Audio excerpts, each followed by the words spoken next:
올해 2018년도 무더위가 바꿔놓은 2018년도 여름 그 휴가 새로운 트렌드는 집캉스입니다. 휴가 가는 거를 바캉스라고 그러고 호텔에서 시내 호텔에서 휴가를 보내는 걸 호캉스라고 그러고요. 집에서 에어컨 세게 틀어놓고 아무것도 안 하고 있는 것을 집캉스라고 그럽니다. 너무 덥다 보니까 어디 나가는 것도 너무 무섭고 심지어 바닷가에도 한낮 동안에는 너무 이제 열기가 뜨거우니까 사람들이 나가지 않는 그러한 이제 상황이 되었습니다. 그래서 올 여름에는 또 휴가철에 어디 가지 않고 자기 집에서 그냥 아무도 안 만나고 그동안 밀렸던 드라마 실컷 보면서 에어컨 쌩쌩 그냥 24시간 돌려놓고 배고프면 치킨 시켜 먹고 피자 시켜 먹고 하는 이러한 이제 휴가들을 많이들 보낸다고 합니다. 저는 이번 그 무더위가 그래서 우리한테 교훈을 하나 준 것 같아요. 뭐냐면은 휴가를 이렇게도 보낼 수 있구나. 아무것도 하지 않는 게 진정한 휴가구나. 일전에 사실은 휴가 때 또 가정이 있으신 분들은 꼭 아이들 데리고 어디를 꼭 가야만 휴가를 보내는 것 같잖아요. 3박 4일 가야만. 요즘에는 꼭 또 어디 꼭 해외 정도 비행기 정도 타야만 휴가 제대로 가는 것 같은 이런 그런 기분이 들잖아요. 저에게도 아이들이 둘이 있는데요. 방학 끝나고 나면은 애들이 학교 가서 어디 갔다 왔는지 서로들 이야기를 해요. 그럼 너는 어디 갔다 왔고, 너는 하와이 갔다 왔고, 너는 방콕 갔다 왔고, 너는 사이판 갔다 왔고, 너는 세부 갔다 왔고, 너는 일본 갔다 왔고, 막 이야기를 한다 그러더라고요. 저희 아이들이 이제 작년에 이제 그런 이야기들을 했었어요. 그러면서 애들이 휴가 갔다 오면서 어디 갔다 왔다고 초콜릿 사오고, 연필 사오고, 선물을 준다는 거예요. 근데 선물을 받으면서도 보니까 애들이 기분이 별로 안 좋은 것 같아요.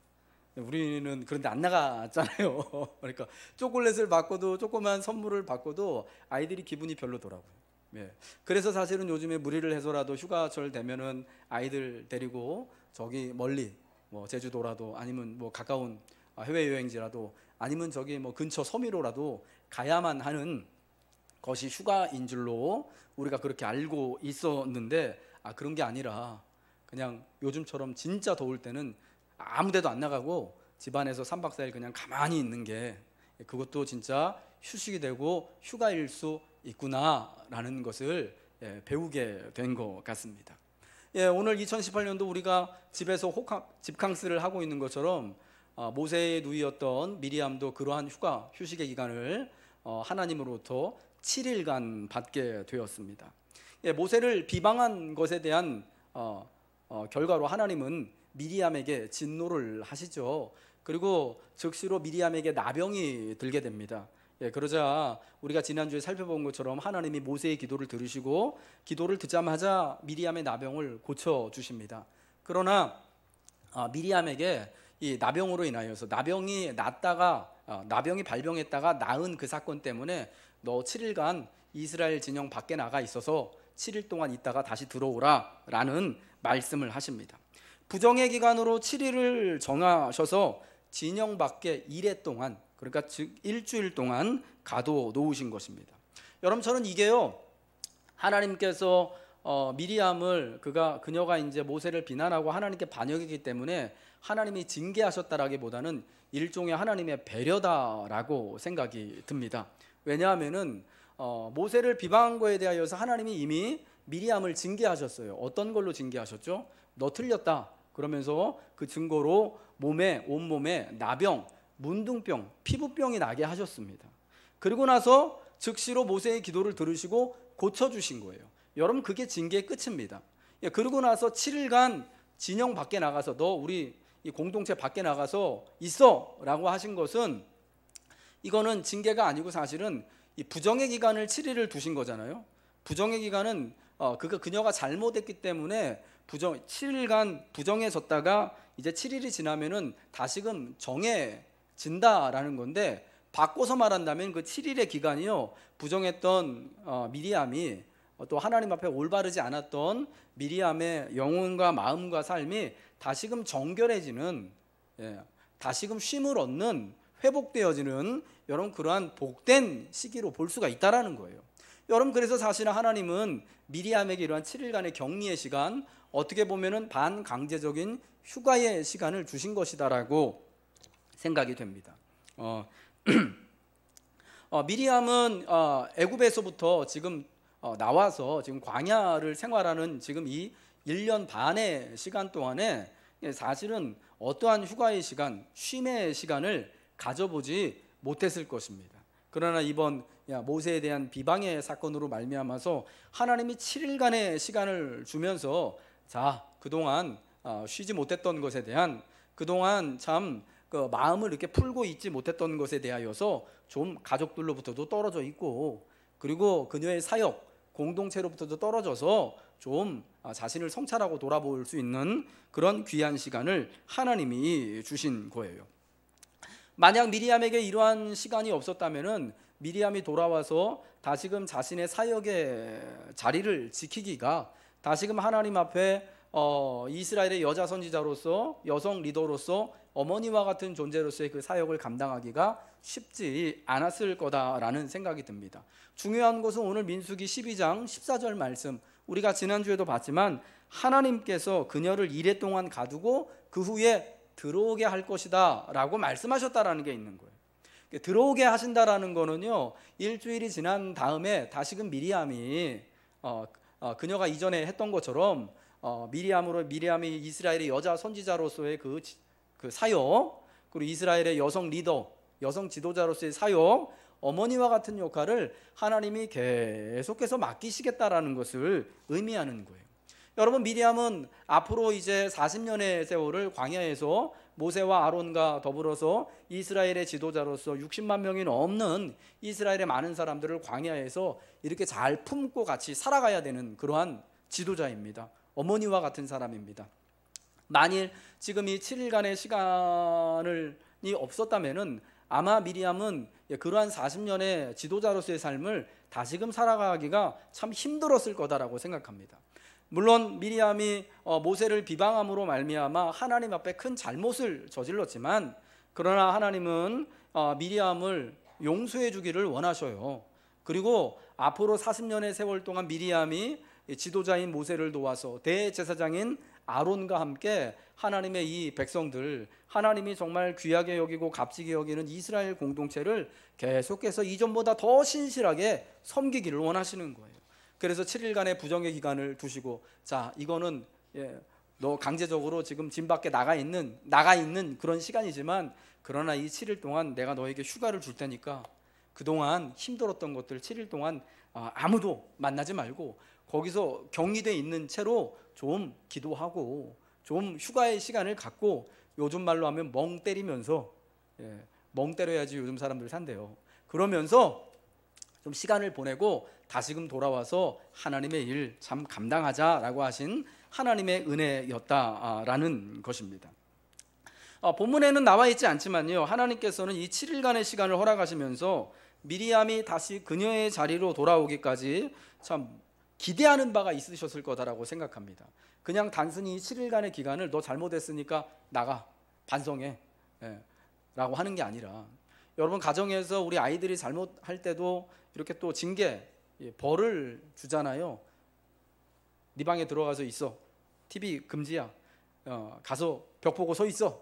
저희 아이들 어릴 때 이제 종종 이제 그런 벌을 줬어요. 저기 방에 가가지고 이렇게 벽 보고 있으라고, 면벽하고 계시라고요. 근데 그게 반성하라는 거잖아요. 근데 가끔 이제 좀 아주 재밌는 애들은, 좀 희한한 애들은 벽 보면서 조는 그런 친구들도 종종 있는데, 하나님도 이 7일의 시간을 통하여서 미리암이 미리암에게 바라시는 것이 있는데요, 저는 3가지 정도를 이 7일간의 격리 시간, 7일간의 휴가 시간을 통하여서 미리암에게 하나님이 바라셨다고 생각합니다. 첫 번째는 뭐냐, 바로 너 자신을 좀 잘 살피라는 거예요. 돌아보라는 거고, 두 번째는 자신을 잘 살핀 다음에 그 다음에 하나님을 좀 묵상하고 바라보라는 것이고, 세 번째는 자신을 살피고 하나님을 묵상하고 바라본 다음에 자기의 삶을 다시금 잘 재조정해서 앞으로 다가올 삶과 사역에 대하여서 좀 힘을 얻고 계획을 좀 세우고 나오라는 여러분 그런 의미였던 것 같아요. 첫 번째로 하나님은 미리암에게요, 아마도 자기를 잘 돌아보기를 원하시는 시간이 바로 그 7일간의 시간이 되기를 바라셨을 거다라고 생각합니다. 여러분, 성찰이란 말을 들어보셨죠? 자아 성찰, 자기 자신을 잘 살핀다라는 거예요. 성찰이라는 말의 뜻이 살펴보다라는 거거든요. 내 지나온 뒤를 잘 살펴보는 거예요. 미리암의 실수는 모세를 비방한 데 있었습니다. 근데 만약 그 모세를 비방한 이 사건이요, 미리암이 자기 자신을 먼저 그 전에 잘 살펴보고 돌아보았다면은 사실은 그 실수를 하지 않아도 되는 거였습니다. 하나님이 모세하고만 말씀하시느냐, 나하고도 말씀하지 않으시느냐를 놓고 가지고 미리암이 모세를 비방을 하게 된 것이었는데, 자기 자신과 비교해서 계속 모세가 보였던 거잖아요. 모세의 지도력이 보이고 모세의 위치가 보이고, 예전에는 내가 모세한테 엄마 같은 역할을 했는데 이제는 말도 좀 안 듣는 것 같고 좀 이제 컸다고, 80이 넘으신 어르신인데, 아무튼 그런 섭섭한 마음들이 있었던 건데, 사실은 그래서 모세만을 생각하다 보니까 자기를 이렇게 좀 성찰할 수 있는 시간, 우리 기독교적 용어로는 자기 부인이죠. 우리 기독교의 제자도 예수님이 마태복음 16장 24절에 말씀하신 것처럼 누구든지 나를 따르려거든 자기를 부인하고 자기 십자가를 지고 나를 따르라고 말씀하셨는데, 이 성찰, 자기 부인의 시간이 없었기 때문에 이러한 비방의 일을, 하나님에게 반역하는 일을 하게 되었던 것입니다. 그래서 하나님은 무엇보다도요, 이 7일간의 휴식의 시간을 통하여서 미리암이 자기 자신을 온전히 돌아보고 평가하고 반성할 것은 반성하고 회개할 것은 회개하는 그러한 시간을 갖기를 원하셨던 겁니다. 먼저 이 모세와 아론과 관련하여서, 특별히 모세와 자신과 관련하여서 나의 위치가 지금까지 어떠한지, 앞으로 이 위치가 어떠해야 되는지, 그리고 자신의 역할이 무엇인지, 이전의 역할과 지금의 역할과 앞으로의 역할이 어떻게 변해야 되는지를 좀 냉정하게 살펴봐야 되는 거예요. 여러분, 사람은요, 나이가 들면은 항상 이 변화하는 것을 싫어하거든요. 왜냐하면은 여러분, 연세가 드셔가지고 공부하려고 그러면 너무 힘드시잖아요. 그렇잖아요. 예. 뭐 어렸을 때도 배우고 공부하고 하는 거 너무 힘들었는데, 나이 들어서까지 내가 변하기 위해서 공부하고 내 성품을 바꾸고 습관을 바꾸고 삶을 바꾼다라는 게, 여러분, 이게 쉬운 것이 아니잖아요. 그러면서 더 힘든 거는, 이전에 내가 이렇게 살아가지고 성공하고 참 이 지금까지의 이러한 정말 존중받고 인정받는 위치까지 왔는데, 그러면 사람은 이것을 계속 가지고 가고 싶은 마음이 있다라는 거예요. 미리암이 지금 현재 모세에 대하여서, 하나님에 대하여서 사실은 그런 마음이 있었기 때문에 이런 비방하는 실수를 한 것이죠. 내가 과거에 어머니와 같은 존재였고, 모세가 항상 자기를 존중해주고 따라주고 모든 대소사를 결정할 때마다 이 미리암의 의견을 적극 반영해 줬는데, 요즘엔 좀 안 그런 거 같잖아요. 그런데다가 결혼하는 문제를 놓고 좀 자기하고 좀 의논을 해야 되는데, 그러지 않고 이제 혼자 결정하고 결혼을 한 것 같아요. 그러니까 이제 그게 너무나 이제 마음이 또 상하고 괴로웠을 거다라는 말이에요. 그래서 이제 비방하는 일이 있게 되었는데, 왜냐, 자신의 역할이요, 이제 모세에게 있어서 자신의 역할이 변해야 되는 것을 미리암이 잘 몰랐던 거예요. 이제는 어머니와 같은 역할이 아닌 거잖아요. 예, 모세도 나이가 80이 넘었고 하나님께서 어쨌거나 이제 지도자로 세워 주셨는데, 자기가 뒤에서 이렇게 조언은 해줄 수 있지만 이전같이 진짜 모세를 이렇게 확 휘어잡고 모세에게 그런 정말 그 옛날 같은 영향력을 끼칠 수는 없거든요. 그러니까 자신의 역할이 바뀐 것을 이제는 받아들이고 변화된 역할에 맞추어서 자신의 사역을 감당해 나가야 되고, 자신의 삶을 모세와 아론과 더불어서 살아가야 되는 거예요. 여러분, 이러한 것들을 하나님은요, 미리암이 7일간 이 격리되어 있으면서 7일간 아무 일도 하지 않고 이 휴가의 기간을 보내면서 정결해져야 되는 그 시간을 보내면서 먼저 돌아보기를, 묵상하기를 원하셨다라는 거예요. 그래서 자기를 이렇게 잘 돌아보아서 자기를 그리스도 예수의 십자가 안에서 부정을 하고, 이제는 내가 정말 역할이 많이 변했구나, 이제는 내가 정말 이렇듯 모세와 같이 이렇게 그 자리에 있어서 지도하고 관리하고 이렇게 하는 자리가 아니구나 라는 것을 깨닫고, 그 깨달은 역할에 맞춰서 다시금 7일 후에 공동체로 돌아가서 모세에게로, 아론에게로 돌아가서 자기에 맞는 역할을 감당하기를 하나님이 원하셨다라는 거예요. 이 고린도전서 15장 10절에는요, 그러나 나의 나된 것은 하나님의 은혜로 된 것이다 라는 그러한 바울 사도의 고백을 담고 있습니다. 나의 나된 것이, 지금의 좀 초라한 모습도 좀 이렇게 좀 비방을 하여서 이렇게 좀 잘못되어 이렇게 좀 격리되어져 있는 이 모습조차도 이제는 진짜 아무런 힘도 없는 뒷방 늙은이, 죄송합니다, 뭐 그런 이제 은퇴한 그런 모습일조차도 다 이것이 나의 나된 것이 다 하나님의 은혜이구나 라는 것을 발견하고 이제 진짜 자기 자신을 하나님 안에서 분명히 깨닫고 내려놓고 살아가기를 하나님은 원하셨다라는 것입니다. 두 번째로 하나님이 이 7일간의 이 휴식의 시간을 통하여 미리암에게 원하셨던 것은 바로 하나님을 묵상하고 하나님만을 바라보는 훈련, 바라보는 시간을 갖기를 원하셨다라는 것입니다. 한국 기독교의 원로인 손봉호 교수님이요, 이런 말을 했습니다. 사람의 의식은 마치 물 웅덩이와 같습니다. 깨끗한 물이 계속 들어오면 웅덩이도 깨끗해지고 더러운 물이 많이 들어오면 웅덩이도 더러워집니다. 모세에 대하여서 계속 비교하고 좀 이게 좀 상한 마음이 계속 묵상하다 보니까 자기 마음속에 계속 그런 상한 마음이 들어가게 되어지고 생기게 되고 그게 결국 넘쳐나게 됐던 것이죠.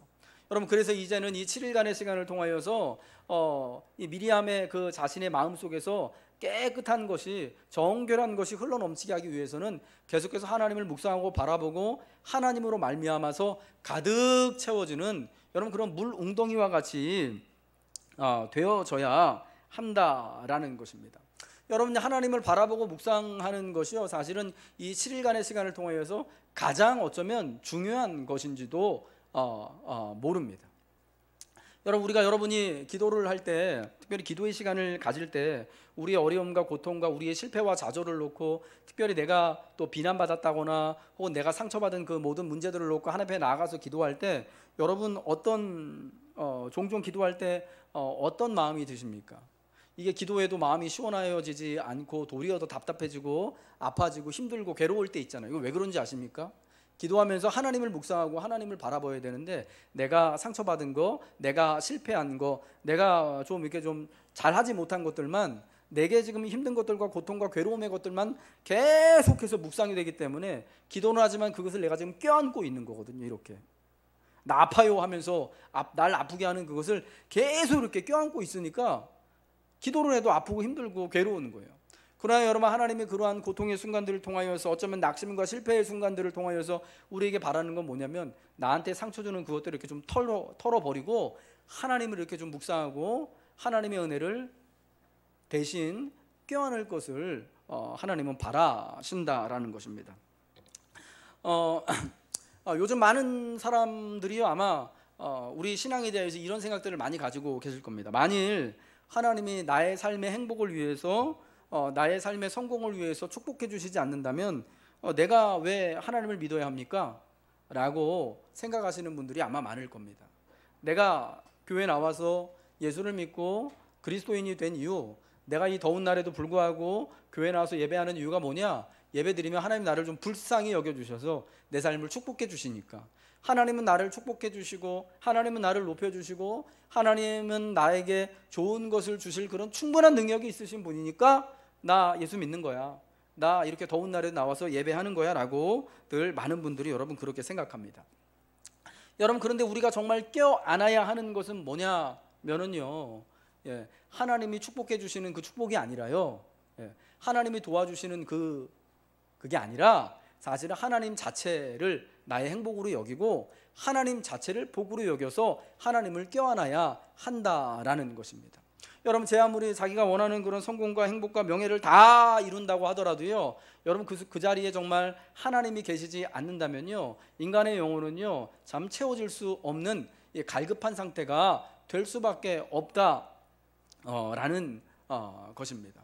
우리가 여러분 아무리 정말 신실하게 살아가는 것처럼 보이고, 아무리 또 다른 사람들이 볼 때 정말 힘을 다해서 헌신하고 교회를 섬기고 이웃을 섬기고 하는 것처럼 보이더라도, 그게 모든 것이 다 사실은 내가 하나님을 감동해서 하나님이 나를 좀 복되게 하여 주시고 나를 의롭게 여기시고 높여주시기 위한 그러한 수단으로 삼는다면은, 여러분 그 믿음은요 사실은 7일간의 격리가 아니라 한 70일 정도로 확실하게 격리되어져야 하는, 여러분 그런 시간을 요하는 그런 잘못된 것이다라는 것입니다. 이 가나안 정착 이후의 시기를 성경은 사사 시대라고 부르면서 사사기라는 성경의 말씀을 우리에게 주고 계시잖아요. 여러분, 그 사사 시대의 가장 큰 특징이 뭡니까? 사사기에 뭐 계속 반복해서 나오는 것처럼 그때의 이스라엘에 왕이 없었기 때문에 사람들이 각기 자기의 소견에 옳은 대로 행했다라는 말씀이잖아요. 왕이 없어서 자기 소견에 옳은 대로 행했다. 여러분, 이 말은요, 바꿔 생각하면 뭐냐면 자기 소견에 옳은 대로, 자기 소견에 좋은 대로, 자기가 생각할 때 맞고 내가 이거 생각할 때 이렇게 살면 괜찮은 것 같다라고 생각하면서 살아도 별탈이 없었다라는 거예요. 좀 그러면 좋은데, 내가 이렇게 좀 생각하면서 좀 계획했던 것들이 하나님 볼 때 좀 맞지 않으면 하나님이 좀, 야, 그거 아니야, 이렇게 툭 좀 이렇게 좀 망가뜨려 놓으시고 다른 길로 인도해 주시고 그러면 참 좋은데, 자기 소견에 옳은 대로 자기가 하고 싶은 대로 다 살아도 괜찮았다라는 거예요. 그 말씀은 내가 하고 싶은 대로 해도 형통케 되어지고, 내가 하고 싶은 대로 해도 농사도 잘 짓고 사업도 잘 되고 인간관계도 좋아졌다라는 거예요. 그러니까 여러분, 점점 사람들이 자기 소견에 옳은 대로 하다가 사사시대가 암흑기가 된 것이었어요. 여러분, 그러니까 자기 소견에 옳은 대로 내가 하고자 꿈꾸고 바라고 계획하고 기도하는 대로 모든 것들이 다 풀린다고 해서 여러분, 이게 축복이 사실은 아니다라는 것을 성경이 우리에게 말씀해주고 있는 거예요. 오히려 여러분, 하나님을 묵상하고 바라볼 때 내가 하나님만 붙잡고 있게 될 때 그것 때문에 세상으로부터 이렇게 좀 격리를 당하고 조롱을 당하고 비방을 당하고 이전에 있었던 나의 지위가 깎이더라도 성경은 그게 복이다라고 말씀하는 겁니다. 이 고린도전서 15장 10절, 그러나 나의 나된 것은 하나님의 은혜입니다 라고 고백했던 여러분, 바울 사도의 삶을 한번 생각해 보십시오. 여러분, 사도 바울이 30살까지는요 유대 사회에서 엄친아였습니다. 엄마 친구 아들, 집안 좋죠, 유능하죠, 얼굴은 그리 잘나진 않았어요. 저보다 못생겼어요. 확실합니다. 이거는 자기를 흠모할 만한 것이 없는 그런 사람이었거든요. 게다가 좀 죄송합니다, 좀 머리숱이 좀 많이 없으셨어요. 그분이 젊을 때부터. 그 우리 기독교 이제 명화들 이제 그 그림들 보면은 사도 바울 항상 어떻게 그리냐면요, 대머리로 그려요. 여기가 이거 없으셨어요. 키도 작았어요. 못생겼어요. 그런데 그 사회에서는 여러분 엄친합니다. 제일 좋은 집안에서 태어났지요. 유대인 중에 유대인이었지요. 그리고 나자마자 그 사람은 로마 시민이었습니다. 로마인이었어요. 부모를 잘 도와주고, 집안에 재산도 많고 또 지위도 있었습니다. 그리고 그 당시 제일 좋은 선생님, 요즘으로 하면 저 서울대나 하버드대인 가멜리엘 선생님 문화에서 공부한 사람이었습니다. 사실은 30 이전에 모든 것을 다 갖추었고요. 그리고 유대 사회에서 가장 좋은 집안의 여자하고 결혼까지 한 여러분 그러한 남자였습니다. 모든 걸 다 갖추고 있었습니다. 그런데 이 사람이 다메섹 도상에서 예수 그리스도를 만난 다음에 모든 게 다 뒤엉클어지지 않았습니까? 이혼당해요. 파혼. 그리고 집안에서부터 쫓겨남을 당하고, 이전에는 모든 유대인들과 바리새인들의 영웅이었거든요. 저희 이 나사렛 이단으로부터 이 교회를 지키는, 우리 유대교를 지키는 진짜 신실한 청년이라고 이렇게 막 많은 사람들이 추앙하고 있었는데 이제는 나사렛 이단의 괴수가 됐어요. 어디를 가나, 이전에는 환영받았는데 이제는 어딜 가나 복음을 전한다라는 것 때문에 그 십자가의 복음이 거침이 돼가지고 비방을 받고 이렇게 박해를 받고 모욕을 받고 멸시를 당하는 여러분 그러한 존재가 됐습니다. 뿐만 아니라 예수 믿는 그 이전에 교회를 비방하고 박해했던 사람이 이제 예수 믿는다고 해서 같이 예수 믿는 그리스도인 형제들도 굉장히 오랜 시간 동안 사도 바울을요 믿지 못해요. 여러분, 바울 사도의 그 서신들 보면은 뭐 고린도전서 후서나 뭐 이런 성경들 보면은 끊임없이 내가 바로 사도다라고 얘기하잖아요. 그러면서 막 자기를 계속 이렇게 소개하고 예수님이 나를 사도로 세우셨다고 끊임없이 얘기하거든요. 왜 그러냐면은 같은 그리스도인들이 굉장히 오랜 시간 동안 바울 사도를요 자기 편으로 못 믿은 거예요. 이 사람이 언제 돌변해가지고 우리를 갖다가 팔아넘길지, 우리를 갖다가 진짜 대제사장 앞으로 끌고 갈지, 이게 의심이 계속 됐던 거예요. 그러니까 여러분, 예수 믿은 다음에 바울 사도가 자기가 이전까지 가지고 있던 모든 지위와 모든 것들을 또 다 내려놓았는데, 그렇다면 좀 예수 믿는 그런 기쁨과 좀 같이 예수 믿는 사람들로부터 이렇게 좀 인정도 받고 좀 그래야 되는데, 처음에는 그런 것도 아니었고, 여러분 이 세상적으로 보면은 가장 높은 자리에 있다가 가장 낮은 자리로 뚝 떨어지게 되었습니다. 그럼에도 불구하고 그러나 나의 나된 것은 주님의 은혜다. 지금 내가 세상적으로 다 망하게 된 것, 그럼에도 불구하고 내가 예수 믿게 된 것, 내가 이게 다 주님의 은혜입니다 라고 고백하는 거예요. 여러분, 이게 정말 빈말일까요? 자기 자신의 이제 그 초라함을 이제는 망하게 돼서 그것을 감추고 싶어서 야, 나 아직 괜찮아 라고 그렇게 말하는 걸까요? 예, 아니에요. 정말 진심에서 우러나오는 지금 내가 이렇게 나의 된 것은, 내가 나 된 것은 이건 정말 은혜고 축복임을 알기 때문에, 십자가를 통과한 그 축복과 행복이 충만하기 때문에, 그러나 나의 나 된 것은 하나님의 은혜입니다 라고 고백하는 줄 여기시기 바랍니다. 여러분, 미리암에게도 우리에게도 그것이 필요한 거예요. 미리암이 이전에는요 자기가 인정받는 것을 큰 행복으로 삼았어요. 모세를 지도하고 아론을 지도하고 이스라엘의 존경받는 사람의 자리에 있는 것, 여러분, 그것을 자기의 큰 목표로 삼았습니다. 그런데 여러분, 이제 바뀌어져야 되는 것이 뭐냐? 이런 것이 목표가 아니라, 이런 것이 진짜 자기의 존재감을 드러내고 행복을 드러내는 것이 아니라, 이제는 정말 저 뒤에서 아무도 보는 사람 없을지라도, 이제는 자기가 보이지 않는 리더십이더라도, 이제는 진짜 아무도 알아주지 않더라도 나의 나 되는 것이 바로 오직 하나님 때문에 나를 이렇게 용서해 주시고 회복시켜 주시고 가까이 두시는 하나님 때문에 모든 것이 은혜입니다 라고 고백할 수 있어야 하는 것입니다. 여러분, 이러한 변화의 모습을 하나님이 미리암에게 원하시는 것이고, 오늘 저에게 그리고 여러분에게 원하시는 줄 믿으시기 바랍니다. 마지막 세 번째로 미리암이 그 7일간의 휴가 기간 동안에 묵상해야 되는 것, 바꿔야 되는 건 뭐냐? 앞으로의 삶과 사역을 하나님의 뜻 가운데서 재조정하는 거예요. 자신을 성찰하고 부인하고 나의 나된 것이 다 하나님의 은혜임을 깨닫고 이제 하나님만을 묵상하고 바라보는 가운데, 앞으로 이제 7일 이후에 나가서 사는 삶이요 이전하고 똑같으면 안 되잖아요.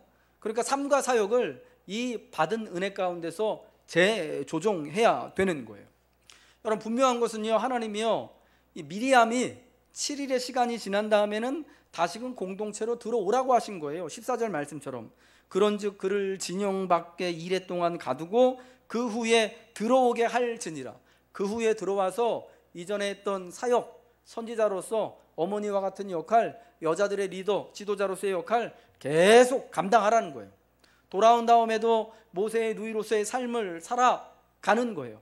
모세가 지도자로서 섬기고 아론이 대제사장으로서 섬기는 것처럼 미리암은 여전히 어머니와 같은 역할로서, 선지자의 역할로서 이스라엘 온 회중을 섬겨야 돼요. 근데 여러분, 이전과 같은 모습으로 섬기면 될까요? 그러면은 또 마음에 안 든다고 또 이렇게 또 앞에서 또 이렇게 막 뭐라 그러겠죠.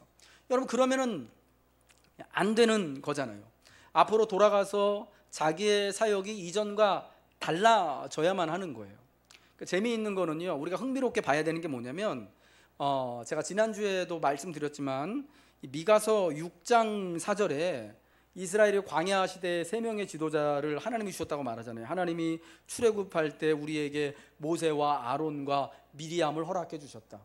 여러분, 미리암이요 이 광야 세대뿐만 아니라 오고 오는 많은 이스라엘 사람들에게 모세와 아론과 같은 지도자로서 존경을 받고 인정을 받고 사랑을 받았던 거예요. 그런데 앞으로 이 민수기 12장 이 사건 이후로부터 미리암이 민수기 20장 1절에 이제 죽기까지 40년 동안요 미리암에 대한 기사가 하나도 나오지 않습니다. 그 다음에 이제 죽을 때 가서야 딱 한 줄 나옵니다. 민수기 20장 1절.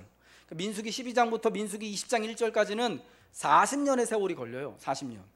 미리암이 언제 죽냐면은 광야 생활한 지 40년 첫 달에 죽거든요. 40년 동안 이제 앞으로, 그러니까 40년 동안 민수기 12장부터 40장 사이에 미리암이 보이지 않아요. 그러면 미리암이 아무런 역할을 하지 않았기 때문에 성경에 기록이 되어 있지 않는 것이 아니라, 그동안에 이 기간 동안에 미리암의 리더십, 미리암의 사역은 보이지 않는 그런 사역이었다라는 거예요. 모세와 같이 아론과 같이 앞장서서 백성을 지도하고 가르치고 교훈하고 이끄는 사역이 아니라 뒤에서 하나님이 원하시는 어머니로서의 역할을 묵묵하게 감당하는 거예요.